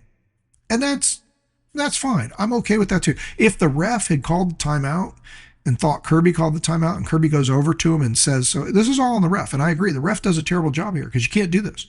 Kirby goes over to him and says, I didn't call timeout. This was I was just telling you they're clapping. And so the ref says, well, I thought you called timeout. So the ref is making a choice, right? Like he's being forced to say, well, I guess I made the mistake. I thought you called timeout. I stopped the game. So since I stopped the game and you said you didn't call timeout, then we'll just restart the game. He could have also gone with the other side. Look, you were doing this, you called timeout. So you can we're either taking one of your timeouts off the board, or you could accept a delay of game penalty, which do you want? And then Kirby could have chose. Ref didn't make him do that, so that's on the ref. And that is bad reffing. The ref should have. There isn't a place in the game, although it has happened. Officials do stop the game from time to time. Look, there are different times and reasons why the officials, and sometimes it's not. I mean, sometimes it's for something that's happening in the game. Somebody's on the field, the play's about to run, they stop the game, play clock starts. Sometimes it's they realize that they forgot to set the down and distance markers in the right place. Sometimes it could be any number of things. I mean, the ref does have the discretion to stop the game and then reset the play clock and start it again. So that can happen. It doesn't seem like it should have happened in this case. There doesn't seem to be any real justification. It seems to be some sort of a miscommunication between Kirby and the ref. The ref thought Kirby was calling for timeout. We all think it looks like he's calling timeout. He's running down to the guy in the same manner that one does when he's running to say timeout. I think I have seen Kirby run to a ref before and complain about something he thought should be a call. But I think the way he was doing it looked more like he was running to say timeout. And I think that's what the ref thought. And then Kirby said, no, I didn't. But again, I'm just saying in that moment, what was Kirby's goal? Do you really think his goal was to ask for a timeout and then say he didn't want it so he didn't have to use it? And this was the whole purpose, that he was going to save his timeouts, which he did have. I mean, if he doesn't have a timeout, then this is an incredibly impressive strategy to get a timeout when you didn't have one. But we have, I think, at least 2 timeouts at this moment in the game. So, yeah, you don't want to use it here. You want to save them for the end of the game if you need them. But I just don't imagine that he was thinking, I'm going to try and fool everybody into this idea where I'm going to call timeout and then say I didn't and get a freebie without using my timeout. If he did think that, that's a pretty impressive thing to conjure up while running down the sideline, while watching that play about to transpire and all that was going on. If he thought all that out and came up with that strategy in that time, then I think he can think about a lot more things at one time than I would say I could have. So that would be pretty impressive. I don't know what he was doing. It was weird. It was odd. But here's the other part. None of it ends up mattering. Okay. This is a controversy. This is a nothing burger controversy because, okay, 2 things are true about what happens after this. The very next play, an even worse call is going to happen because Cash Jones, they're going to run the play. Cash Jones is going to hit a perfectly face-to-face appropriate block. He's literally, a man's going to run at him, he's going to run at them, and they're going to hit each other. Cash Jones is blocking him, okay, as Gunner is running behind him and then ultimately throws the ball to Colby Young, who gets it down to inside the 5-yard line. So now we're going to have the ball inside the 5-yard line, a chance to take a commanding 2-score lead. But the refs call Cash Jones for an illegal blindside block. And there's nothing blindside about this. These 2 people ran at each other intentionally, okay? And this is a terrible call. And so instead of Georgia having the ball inside the 5-yard line, Georgia's going to end up outside the 40, and then they're going to have to run a play or 2 again to get back into field goal range. And then Peyton Woodring's going to miss the field goal, like I talked about, this first inside 50 miss in 40 tries. So, and the amount of time that the 2 other plays after the fake timeout or not timeout happened burned about 45 seconds off the clock. So it didn't really cost a bunch of time. It wasn't another half hour of the game licks or 9-minute drive ensues after that. And no points ended up happening. In fact, Auburn gets the bigger break on the very next play with a ridiculously bad call on Cash Jones that was not an illegal block for an illegal block. And then the net result is that Georgia's going to run 2 more plays, use about 45 seconds a clock, kick a field goal that they miss, and Auburn's going to end up with the ball not any further down or only 45 seconds maybe later in the game than they would have had it in no other position of the game. So really nothing happened. There's no controversy here. Now that doesn't mean it's okay. It's not okay for officials to bungle huge things in the game and just say, well, they bungled it, but it didn't cost us. But in the end, it doesn't cost us. So why are we arguing about it? Why do we care? Yes, it's weird. Yes, it looks like he's calling timeout and not calling timeout. And again, I can't figure out mentally where everybody thinks this was going or what mental jujitsu he was trying to accomplish there, or if he really believed he could fake a timeout, get an extra timeout, and then claim he didn't have it. I mean, that's pretty brilliant if he came up with that. But I find that hard to believe. In the moment under the pressure, he thought that out and did that. So I don't know. I don't know what was happening. But you know what? It doesn't matter. It didn't change anything in the game. So let's stop talking about it. It doesn't matter at all. And what did matter more was the terrible call. And there were terrible calls on both sides. And so, look, the officiating, for the most part, they got a lot of calls right. There's a huge number of flags in the game. And so you always have to ask yourself, was this really necessary? They called a lot of pass interference and a lot of defensive holding on both teams. And it seems a little bit random. Like, this was like, again, in a baseball analogy, this was like a strike zone that's all over the place. Sometimes they got it right and the calls were legit. There was a couple in the first half where I'm like, no way. That I saw the replay. I'm like, yeah, okay, we had his jersey. So, but, and there were times, but it just seemed like there was a lot of times where people were being fouled and not called. And yet they racked up 17 flags in this game, which is horrible. It's a ton of, it's too many flags. Again, they need to be reminded. Officials, with all the stoppages for checking the replays and with the incredibly long, and then again, the other big controversy, how long it took them. They spent way too much time.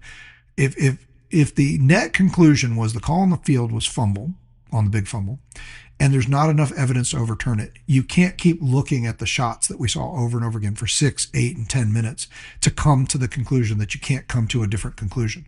You could have come to that conclusion pretty quickly. So they spent way too much time on it. It made it worse. They looked hard. Maybe they were trying to find some angle to say, maybe there's the possibility. We called it a fumble in lifetime, but maybe in possibility there's a way we can prove that Auburn scored, and they didn't feel like they could prove it. They spent forever looking for it, and they come back and say, well, we can't prove it. But just the amount of time they spent on it, and the amount of time the officials were on the field, the amount of time the officials were talking, the amount of time the officials were on TV, the amount of times they stopped the game, it's just way too much. And we can all agree with that. And it ruined the flow of the game, made the game too long, and it just helped bring this pressure cooker idea going that says these officials are bungling this game. And so now the big call. Let's get to that. Okay, Josh Pate, if you've ever seen him, he also does a football podcast, and a lot of you probably know who he is. He did a great bit on this, and you should go see his thing. And I'm just going to steal from him or agree with what he said, which is, look, I don't care about your stupid little line draw. You cannot take a picture from a screenshot and then draw a little line on it and say, this definitively shows us anything. Your little stupid red line doesn't show anything definitively. You have no idea the math and the orientation and the picture and all of the pictures. I've seen a couple of them. Some of the ones that show what they wanted to show, you have to recognize. First thing that's unfortunate about the way this play played out is the camera angle that shows most clearly what happened was taken from in the end zone behind the last Georgia player. So the angle is the play's over here, and the angle is we're looking up that way. Once you have that angle, you have no idea where something as definitive as a line by this much matter is going to be, okay? Second, the shot from the pylon cam that has been zoomed in to where it's so grainy. Yeah, I've seen this a bunch of times where you got this picture and the Auburn fans have their little red line at the tip of, Jackson Arnold's hands and say, look, see, there's the plane. Your line is probably not accurate. You can't know that from that. That's not how math works. You can't draw a line on a picture and say, this is it. This picture definitely has the right. There's a lot to know how straight on that is. And it takes a computer to generate all that information to be able to say, here's where the line is. You can't do it with your hand on a still shot. But that aside, the picture from the pylon cam is so grainy, it's not even possible to tell the key moment of that play where his hands are crossing or touching the very tip of the goal line, whether or not he's actually holding the ball. That's the key. The whole question here is, was he already losing the ball? It's without doubt his head, body, shoulders, and arms and hands all project into the end zone in this split second moment. The question is he still holding the ball or is he losing the ball? The picture that everybody keeps showing with the little red line, the dark thing that appears to be in his hands appears more likely to be C.J. Allen or Raylan Wilson, depending on which time frame you snapped, arm than it is the ball. You can kind of see the white stripe of the ball further back a little bit, but it's not clear where the tip of the ball. You would have to be able to cleanly see, by the way, people, let's just make this clear. You would have had to have been able to cleanly see the exposed tip of the ball in your little red line, not Jackson Arnold's hands. Jackson Arnold's hands with no clear view of the ball doesn't tell you anything. Okay, that is not determinative. And now you, by the way, when you keep screaming that this is absolutely true, this definitely happened, there's no chance they got this wrong, you're arguing about something that happened in super fast time at this much time, because it's absolutely true that even if that ball nipped the plane for that split second of time, it did not even make it all the way across the line before he lost it and it went flying out. So the real time is like this, okay? That's what the refs saw. They saw him dive over and they saw him losing the ball. Now, to me, and I'm a Georgia fan, I admit it, so I'm sure I want to see it this way, but I promise I would tell you if I saw it different. I've said it before. Nope, that play should have gone against us. That was luck. I think it was the right call, but I also think you can't tell. And the number of people, Josh Pate in his podcast today or yesterday, whenever he recorded it, when he talks about how stupid it is to put the line and everything, he says he thinks they got the right call. The announcers in the real time in TV, I know Sean McDonough and Greg McElroy said they thought it seemed clear he was over the line. Even, although it's funny when you watch the video, as Sean McDonough saying, here he is, he's clearly has the ball as he's crossing the line. And as McDonough saying that, the ball is like flying out of the thing. Okay. So you can, I mean, again, it's hard to tell from those angles. It's hard to tell from those pictures. And you can take impartial people, and it's clear that there are impartial national commentators. The guys in the SEC final show, Dari Noka and Chris Doering, Ben Watson in the studio. Dari Noka, he said to him, it looked, I mean, he didn't delineate this. He just talked about that it was, that the ball was fumbled.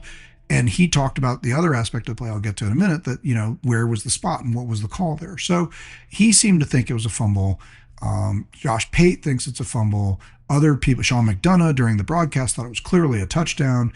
McElroy seems to agree it's a touchdown. These are all journalists, impartial people. What my point is 10 people can look at this and 5 people will think it was a touchdown and 5 people will say he lost the ball before he broke the line. So the number one thing from that is your idea that this line proves it or that it's definitive. He clearly crossed the line and you were absolutely screwed. That is not true. It's not that clear. And the simple truth is, whether you want to admit it or not, he fumbled the ball. The Georgia players made such a good play, and Arnold failed to hold onto the ball substantially enough to make it 100% clear. If he just has that ball and he clearly ends up all the way in the end zone and then the ball comes loose, well, guess what? No controversy. Everybody would have called it a touchdown, or the replay would have been able to confirm it. It's not definitive. It's not 100%. It's a 50-50. It could go either way, and you got 22 bodies piling up in live motion in a tough place to say or see, and when all of those bodies are together, you almost never get a clear camera view on it. Okay, so it's not definitive. It's not clear you got hosed. It's just as likely a chance if we had some scientific method of actually getting a real line generated by computers with positioning and all the appropriate thing it would take to do it. It's entirely possible that we would find out that he was losing possession of the ball before he broke the plane, or that he had crossed the line. Could go either way. And the call could go either way.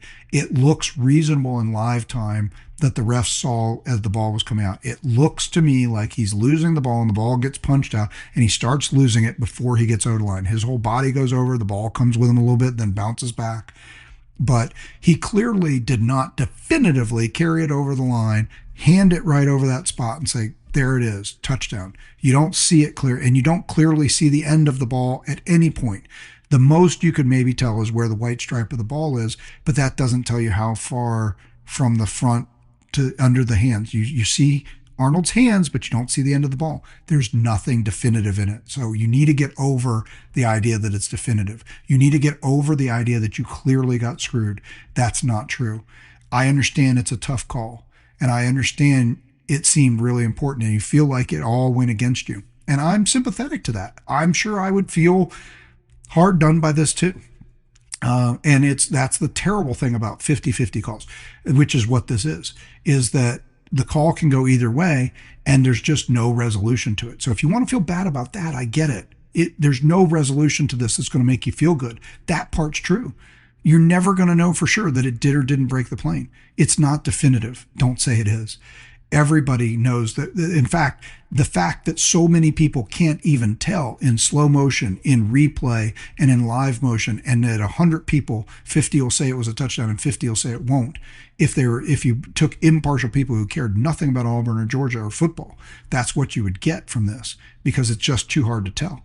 Well, then it's not definitive. So because it's not definitive means you didn't make a good enough play. And I'll echo what Chris Doering said. Chris Doering did a good job. He gave a great little speech on SEC final. He basically said, hey, don't let it come down to that moment. Play better. Or, okay, you fumbled. It came down to that moment. How about the fact that you're up 10-0 still in the game? You're dominating the game. Just turn around and play defense. You've got the opponent pinned on the 1-yard line, an opponent who hasn't gained 30 yards yet in the game. Just play football, man. Don't go into a funk. I mean, if it's true, it appears for all the world like actually Auburn mentally just comes apart at this moment. Like the fact that they couldn't be up 17-0 instead of 10-0 is just more than they can bear. Now they're just going to lay down and let Georgia march 88 yards down the field, score a field goal, and actually score the next 20 unanswered points in the game, while themselves only generating 40 yards. And that's the deal, right? Like from this point on in the game, Georgia's going to rack up somewhere between 277, 282 yards, somewhere right about that. It's a little unclear which it was. And Auburn's going to get 40 yards of offense in the rest of the game. Okay. Auburn had that was a third down play. Auburn had to get to that point in the game. Auburn had gotten down there on a third down that they converted. So at that point, I guess what I'm trying to get at is Auburn was 8 of 9 on third down going into that 3rd and goal play. Obviously, that 3rd and goal didn't go for their way. Now they're 8 out of 10. Auburn's going to finish the game 8 of 17 on third down. They will not convert another third down in the game. Okay? They had generated over 220 yards of offense up to that point. They will generate 40 yards of offense for the rest of the game after this fumble. And 25 of those 40 yards come on the last desperation drive when they got the ball back with 1 minute and 40 seconds down by 10.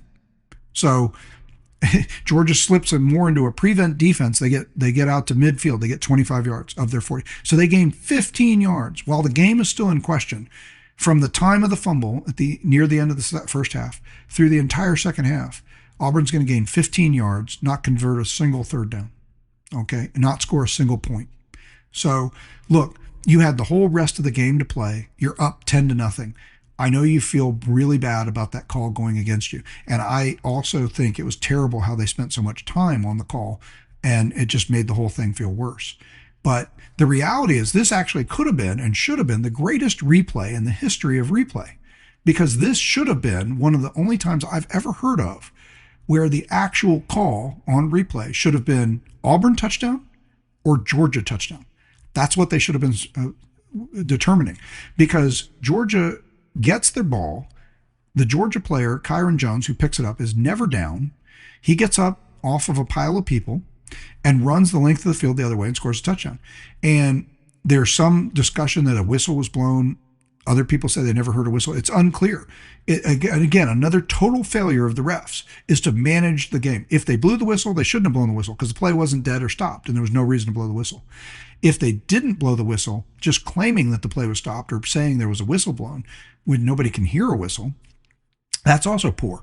So really, and again, they pointed this out on SEC Final. It really, in many ways, Auburn, and I said this during the game to my buddy, and he texted me back, said, no way, that's ridiculous. Definitively a touchdown. Again, wrong side of the equation. Not definitively.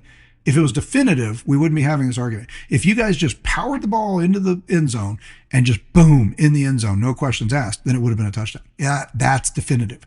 Definitive is not like, no, the nose of the ball hidden behind our quarterback's arms just before he clearly fumbled and lost the ball, actually nipped the touch of the end zone. And let me remind you, as like I'm Hugh Freeze, I'm the coach. Let me remind you that the rule is that only the touch of the ball has to touch the front plane of the thing. Yeah, everybody knows the frickin' rule, man. You don't have to tell us that. We know what it is. You can't tell. You can't tell. If you could tell, if it was definitive, if you made a better play and you got the ball in the end zone clearly with your hands on it and inside the end zone, then you would have had the touchdown. I'm not saying you didn't. I don't know for sure you didn't here. Maybe you did, but it wasn't definitive. Okay. And even after that, you had 2 minutes in the second half and the entire third half at a 10-point lead on a team that you've dominated, that you've only allowed to have 30 yards of offense so far in the game, and you've got them pinned to your own 1 yard line, their own 1 yard line. Take the ball back and stuff it in the end zone again. You got timeouts. You can make them punt. What do? You give up a 17-yard run. And then what happens? You feel bad about those penalties. Well, those penalties were 100%. There's no controversy on the penalties that helped that drive get to be a field goal at the end of the second half. That targeting is textbook. They could use that to teach how to determine targeting, okay? So that's Auburn's fault. That's not an official's fault. They called the play right. And then the roughing the quarterback on the next 15-yard foul, that one, same thing, textbook. Gunner gets out of the pocket, throws the ball away, which he clearly can do. He's way outside the pocket. He throws it out of bounds. Long after, the ball is almost landed out of bounds, and the guy drags him down. It almost was a horse collar on top of being just roughing the passer. He grabbed him by the back of the jersey, and he's pulling him down. It could have been two different kinds of a foul. It's clearly a foul. So 30 yards of penalties helped Georgia get all the way down the field Georgia has no timeouts. So again, this should have been nothing. If Auburn sticks to the game plan here and plays, you got Georgia pinned to the 1 yard line. You have timeouts. Georgia has no timeouts. And you just force them to punt, get the ball back. You could at least get a field goal, if not a touchdown, before the half. But just don't let them get off the 1 yard line. Well, you let them get off the 1 yard line, then you decide you're going to help them by being over aggressive, hitting the quarterback twice. Twice you hit the same quarterback. That's great. Look, it didn't hurt Gunner. Gunner was played better the longer the game went on. So I guess it wasn't. Sometimes you think, well, at least we're rattling him. Well, you didn't rattle him. He just kept playing, and he played better as the game went on. So again, those penalties on the drive after that's all. There's nothing controversial about those. So look, yes, the officiating was terrible. Stop play too much. They spent forever reviewing that play. They could have. I don't know that it was definitive, but they could have definitively known that there was nothing they were going to be able to find to overturn the play. That much they knew, should have been able to know in less than 6 to 10 minutes. They shouldn't have. They had some bad calls, and they seemed to be they seemed to be all over the place. They seemed to have like a bad strike zone. Sometimes it was pass interference. Sometimes it wasn't. It went both ways on both teams. Auburn definitely ended up with more fouls, but I don't know that was. Some of those you go back and you add them up let's just say, I understand that Auburn ended up with more fouls, and it seemed more determinative on that end. I think the officiating was terrible all the way around in that game. Yes, you shouldn't have let that play happen with the timeout, but it didn't matter. It was just bad officiating, but it didn't change anything. It didn't change the game. And ultimately, this not fumble, was not determinative and didn't change the game either. It did, because the game turned there. But Auburn still has the whole game to play. They're dominating the game, and they still have a 10-point lead. So if this was like the last play of the game and it preserved a Georgia win, or if Georgia had been granted the touchdown running the other way and that was the last play of the game as a walk-off win, then obviously that call means everything, right? But and again, I'm not saying that you just say, well, it doesn't matter if they blow a call. It does matter if they blow a call, but you cannot know that they blew this call. It is too close. And nothing you say, no pictures and lines you draw on still pictures or claim about that is going to change the fact that you can't see the nose of the ball. You can't tell for sure where the front line of the plane is, and that you're arguing about millimeters and saying it's definitive. Oh, he definitely touched that little millimeter spot before the ball went flying out of his hands, which is unequivocally true. But it went over the plane first by that much. You can tell if you look between his hands in this grainy little photo where the line. Come on, stop whining, stop whining. It reminds me very much of that 1992 game where you guys whined and whined infinitely about the fact that the Georgia players wouldn't get up. Same thing. Auburn fumbled the ball on the goal line going in the end zone. And I talked about this, I think, in the history podcast already. Fumbled the ball going into the end zone. The ball bounces around. There's a big pile up. The officials are trying to find who's got the ball. There's about 23, 27 seconds left on the clock when the play ended, or maybe when the play started, somewhere around there. And you should have had at least one more play, maybe two, if the officials, get everybody unpiled and set the ball. But they don't. They never get it unpiled. They never set the ball. So Auburn never gets another crack at it, and the game just ends there, and Georgia wins 14-10. And for years, Auburn fans have whined and moaned and complained, Georgia cheated, they laid down, they wouldn't get up, the officials robbed us. Well, you know what? You ran a running play at the end zone with no timeouts. Yes, you should have been able to get more than one play out of 27 to 30 seconds. But you don't know that. You never know what's going to happen. So you shouldn't have run a running play when you still had more than one down left. I mean, if it's fourth down, who cares, right? Game's going to end one way or the other there. So go with your best play, running play or not. But it's not fourth down, so you want to make sure you get another play. Well, don't run a running play into the middle of the line, okay? Same thing here. You brought your quarterback into the place where all 22 players were at one time. And every time that happens, it's really hard to tell what happens in the scrum. Players and bodies are everywhere. Lines are obscured. Nobody can see a thing. So, it's a smart play. It's a good play. If he doesn't lose the ball, if Raylan Wilson and C.J. Allen don't punch it out, then he would have scored the touchdown. He definitely had enough momentum, got up over the top, his body carried the ball. I just think he loses the ball before he's not gripping the ball when he goes over the line. But it's so hard to tell. We'll never know that for sure. And so you're going to have to get over that part of it. And that's still not the reason you lost. Because even with that, you had the 10-point lead. You had Georgia pinned at the 1. You'd been dominating the game. And then you turn around and you get dominated. You will never convert another third down in the game. You're never going to score another point in the game. You're going to gain 15 yards in the rest of the game while the game is still decidable. You're going to end up in a game that you should have owned and dominated and won. You're going to end up losing by 2 scores. And it was close down the stretch. Georgia doesn't score the put-away touchdown until less than 2 minutes to go. But frankly, it felt like it was decided for most of that fourth quarter, didn't it? So, look, that's my take on it. I know a lot of Auburn fans are going to argue with that, but look, a lot of what I've said is unequivocally true, okay? And you have to understand that my point here, I'll just summarize again, is based on the pure logic that if you look around all of football and all the people who watched it, some people think it's a touchdown, some people don't. And it's everywhere. Different people have different opinions, not just Georgia fans versus Auburn fans. College football aficionados, college football experts, they all disagree whether or not it was a touchdown. So it wasn't that means it's not definitive. There's no technology that we had available to guarantee where a digital vertical plane could sense whether or not the ball went over the line, and the tip of the ball, the thing you're arguing, doesn't even make sense because you can't even see the tip of the ball. Whether it's in his hands and it goes over or whether it's not and he's losing it already and it's sliding backwards. Either way, you can't see it. You have no idea where the tip of the ball is. You could only potentially presume, which is why replay couldn't confirm it.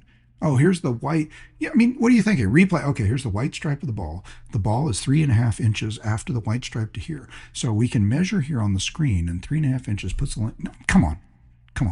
Get over it. Run a better play. Score definitively. Get the ball in the end zone without losing it. Then you don't have this problem, okay? Generate more offense. Don't score only 10 points. Don't dominate the first quarter and 3 quarters of the game and then go into a shell for the rest of the game. And you guys are going to have to come to grips with that. I don't know what this means about Auburn and Hugh Freeze's future. Auburn seems to be a team that has enough talent and could do better. I think they played well enough, and they should have probably won that game the way it started.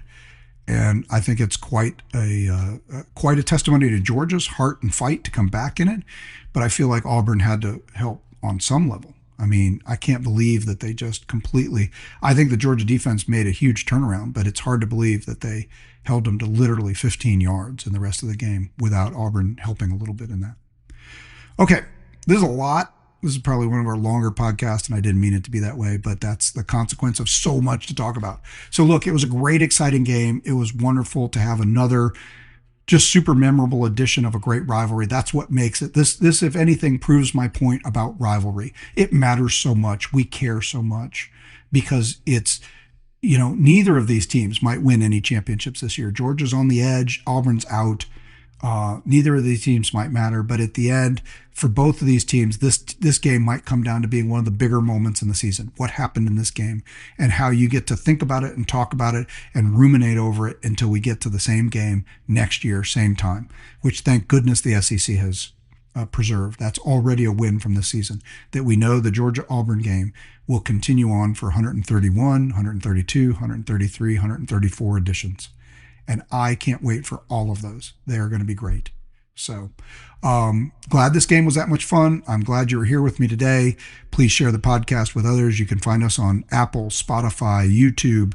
You can see the video podcast on YouTube. You can see the video podcast from Substack, where it plays directly on Substack, which is where thedailydawg.com is hosted. If nothing else, you can always remember to come to thedailydawg.com, and you can find your way to everything. You can recommend us by telling everybody to go to thedailydawg.com. Thank you so much. I look forward to wrapping up Auburn tomorrow, and then we'll get into Ole Miss and a big showdown this week with game day coming to town and a top 10 matchup. Things are fun. Things are exciting. This is what we come to talk about. This is why we're here.